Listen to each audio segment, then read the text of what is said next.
In 1991, when ABC offered him his own situation comedy, he insisted that he be allowed to incorporate his stand-up act into the show. And that's just what he did. In the 5 seasons Home Improvement has been on the air, the Nielsen ratings have always placed it in the top 5. And then in 1994, Hollywood called. Tim's first film, The Santa Claus, grossed more than $143 million. In 1995, he was the voice of Buzz Lightyear in another blockbuster movie, Toy Story. And Buzz Lightyear, Space Ranger, Universe Protection Unit. Although Tim has found career and financial success, things could easily have gone the other way for the actor and sitcom star. Tim Allen almost ended his career before it started. We know him as Tim Allen, the grunting, tool belt-toting, power tool-obsessed funny man on Home Improvement. Recliner toilet. He's made that monkey sound his whole life. But he wasn't always Tim Allen. He started out with another name. As a young man, he led a dangerous double life and nearly threw his future away. He was a drug dealer in Kalamazoo, Michigan. He made one slip in life. But I think that slip drove him to where he is today. He went on to win hearts all over the world. Men are pigs, right, women? Just too bad we own everything. Today, Tim Allen's unique perspective on male and female relationships resonates with men and women everywhere. The Tool Time guy is the poster boy for the new American male. How long has the oil light been on in the car, Jill? I don't know, 2 or 3 days. 2 or 3 days? Tim and I talked about the fact that there are 3 people operating here. There's Tim Taylor, the character, who he wishes that he was. There's Tim Allen, who is the sort of huge star. Thank you all very much. And then there's Tim Dick, the person that he always was.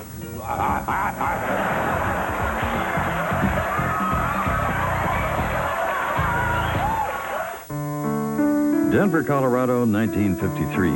The baby boom is at its height. And in a comfortable middle-class section of town, Gerald and Martha Dick were experiencing a baby boom of their own. On June 13th, little Timothy Allen Dick arrived. Tim was the middle child, one of 6 siblings, 5 brothers and 1 sister. It was a busy household. The whole neighborhood hung out there. There was always kids from every age group hanging out there. Whenever you just had nothing to do, you just showed up at the Dick house on Marion and played. By all accounts, little Tim's father, Jerry Dick, was the original tool guy. A man who loved cars and gadgets, who was always taking his kids somewhere. Like Sears, where little Tim admired the power tools, or to the YMCA, where both Tim's father and grandfather were active, or maybe just out for a drive in the car. I believe I got a sense of humor from him, because he was a very funny man, and of all my brothers, and if they're listening, they have no sense of humor, I'm the one. When Tim was 11, his wonder years came crashing to a halt. On November 21st, 1964, Tim's dad, Jerry, took a bunch of kids to see a football game at the University of Colorado. Tim decided to stay home. We'd gone to the football game and had a pretty wonderful time. We were almost home. I looked up in the air, and there was the bottom of this car coming at our car. Jerry swerved, and the car came right down on top of him and just crushed that side of the station wagon. Jerry was killed immediately. I mean, he really took the full brunt of the car. The driver of the other vehicle had been drinking. In a selfless instant, Tim's dad apparently sacrificed himself to save everyone else. He was an incredible driver. He loved cars. He knew his machine. I mean, if he'd have just been not alert, I mean, that car could have landed on all of us. Gerald Dick's death left Tim's mother a widow with 6 children to raise, and it had a profound effect on young Tim. You know, his mother had to raise all those children after his father died.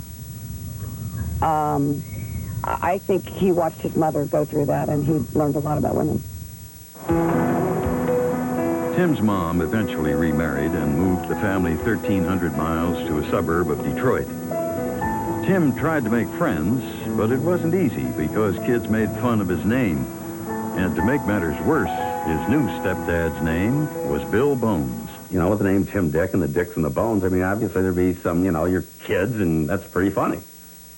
And there's a lot of little statements that went along with it. But, yeah, I mean, he took the blunt of it, but he also dished it back. Tim not only dished it back, he became the class clown. And by the time he reached Seaholm High School, he had already decided to become a comedian. He wanted to be on Johnny Carson. He wanted to be on Johnny Carson when he was in high school. But it wasn't until college that Tim took his first faltering steps into show business. At Western Michigan University in Kalamazoo, Tim studied television production and operated a camera in the school's TV studio. In school video projects like this one, he began to flex his comedy muscles. Wonder who this girl is next to me. Pretty nice looking, kinda. Howdy. Gee, she didn't say nothing. Nah, she probably didn't hear. Or she might be afraid. Or maybe I'm just ugly. Maybe she's playing hard to get. That's it. I mean, she likes me. Wow. But there was another side to Tim Dick that few of his friends saw. Western Michigan University was known as a party school, and when Tim was there, he did his share. He also dabbled in drugs, and after college, he stayed on in Kalamazoo and turned from a casual user into a dealer. At 25, he was trafficking in cocaine. He was a drug dealer in Kalamazoo, Michigan. He wasn't one of the big drug pins of the Midwestern states here. I mean, he wasn't somebody who was just a lower guy, or he wasn't somebody high up in the ranks either. He was a drug dealer. But Tim wasn't very smart about it. On 2 occasions, he unwittingly sold cocaine to an undercover narcotics agent. And then at the Kalamazoo airport, police watched as Tim sold $43,000 worth of cocaine to that same undercover cop. Timothy Allen Dick was arrested and booked on felony drug dealing charges. You know, it's kind of devastating. It's hard on everybody. You know, all of a sudden he's front page of the paper, and he really looks like a criminal, too. I mean, he really looks bad. They had just passed a new law in Michigan stating that it was life in prison, mandatory, no breaks. I was scared and worried for him, very concerned. Michigan state law called for a life sentence for anyone convicted of selling over 650 grams of cocaine, and Tim was well over the limit. He spent about 2 weeks in jail. He was despondent, desperate, and ashamed. And then at his arraignment, his family put up more than $75,000 to bail him out. They stuck with him, but they were very disappointed in him because his mother financed his defense, and that was her life savings for retirement. I think he learned at that time that there's no easy way to the top. There's no elevator to the top. Right away, he admitted that he was the one who was responsible for the problems he caused, for the humiliation, I think, and the horrible experiences his parents had to go through as a result of this. I think that he, from the moment, took responsibility for it and has taken responsibility for his life ever since then. Tim now faced the toughest choice of his life. Prosecutors were pressuring him to testify against his suppliers in the drug ring, a move that could get him killed, and in return, they offered to drop the most serious charge against him. Tim agonized over the decision and then agreed to testify. Meanwhile, his friends raised money to help with his legal expenses. And some people were downright rude and nasty about it. They said, well, he got himself, he was a big cocaine dealer. Let him pay for his way out. But, hey, anything will help. When you get in trouble like that, you need your friends. Tim pled guilty to lesser drug trafficking charges and then waited to be sentenced. Free on bond, but dreading the future, he desperately needed a distraction. And once again, it was his sense of humor that saved him. A friend encouraged him to try stand-up comedy, and he ventured on stage at Detroit's Comedy Castle. In February of '79, I got a call from this guy that said that everybody told him he was funny. He wants to come down and audition. I said, okay, fine. I'll take it anybody I can. This guy shows up with a suit on. I said, oh, okay, fine. Maybe he came right from work. I'm from Michigan. You ever done that? You had a map right in your hand. Yeah, I live here. Oh, it's pretty up there. Yeah, Sheriff County. I don't get to Indiana too much. Texas too hot. Came off stage, and I said, you know, you did a really good job. And he said, oh, good, thanks. I said, you want to keep doing it? He goes, yeah, I do. I want to keep doing this. I said, all right. And then he popped a couple of surprises on me. You know, he signed up as Tim Allen. He said, I got to say two things. My real name is Tim Dick. And I said, okay. And he said, and I'm going to jail. I said, okay. Let's go have some coffee and talk about this. From his first time on stage, Tim was hooked on stand-up comedy. He continued performing at the Comedy Castle right up until he was sentenced. He was given 3 to 7 years for his state convictions to be served concurrently with a 5-year federal prison term. It was a tough sentence that shocked both Tim and his family. But he had already decided on a new direction in life. The night before he left, he went on stage one last time at the club, and it was sort of a, you know, goodbye, Tim, you know, we'll see you when you get out, you know, that kind of thing. And all he talked about was he couldn't wait to get back out and be on stage again. When he was 25, Timothy Allen Dick entered Sandstone Federal Correctional Institution, a bleak federal penitentiary 2 hours north of Minneapolis. He was there to begin serving a sentence of up to 7 years for dealing drugs. It was a cold, unforgiving winter when Tim arrived, the darkest time of his life. But he tried to make the best of it. I remember him telling me a joke over the phone. He said that there was a lot of other drug dealers in the prison that he was in. And one was a Colombian. And he was put in with a bank robber. And the Colombian couldn't speak any English. So the bank robber was teaching him English. And the first English he taught him was, don't touch the alarm, put the money in the bag. He had a tremendous support system from his mom, from his stepfather, and from his family. So he had all the support on the outside, and he realized all the potential that he had. He also had discovered a new love, stand-up comedy, and he found something that moved him, that inspired him. So he had things to live for. Another source of inspiration. Drive one of those cars. Good job. Long drive. When he got out of the car, you knew that he'd been through the mill. It takes a lot of athletic ability to do it, and he'd always loved cars. And we used to race them on the streets, and this is a lot bigger time than racing on the streets, and also it's legal, so it's even better. It's even better. One of the hardest workout I've ever had in my stupid life. I actually thought for a while in the back of this that I was going to have to pull in just to take a little nap. Though Tim's success had taken him a long way, his heart never strayed far from his Michigan roots. That summer, he brought the entire cast and crew home with him, and they taped a special episode at Tim's favorite lakeside getaway. This is sort of like, this whole shoot is sort of like Tim inviting everybody over to a backyard barbecue. You know, I mean, really, the whole company sort of moved here because Tim just always wanted everybody to know where he lives. You know what I mean? Where he's from and what he does. So it's really sort of an expensive backyard barbecue. By spring of 1996, Tim had pulled off another unprecedented feat by winning his 6th People's Choice Award in 6 years. But although Tim was the People's Choice, Home Improvement was never very popular with the critics. In its 5th season, the sitcom ventured into more dramatic territory.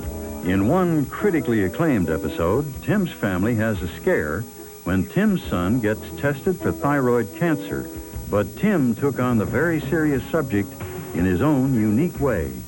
We didn't want to worry you until the test results came back, but there's also a small chance, A very small chance. that you might have a lump on your thyroid that eventually would have to be removed. So I need an operation? A very small. Would I have a scar? A very small.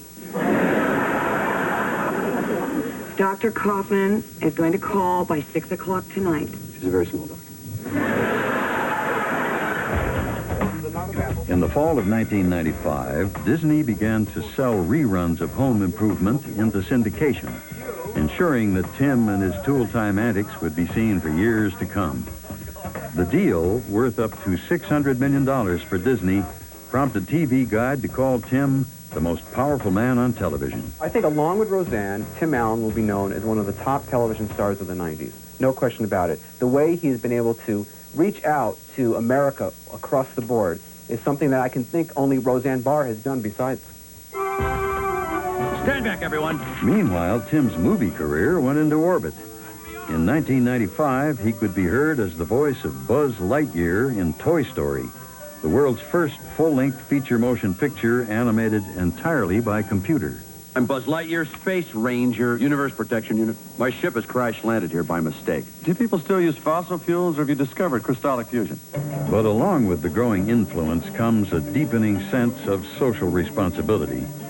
Tim and his wife, Laura, quietly support many causes.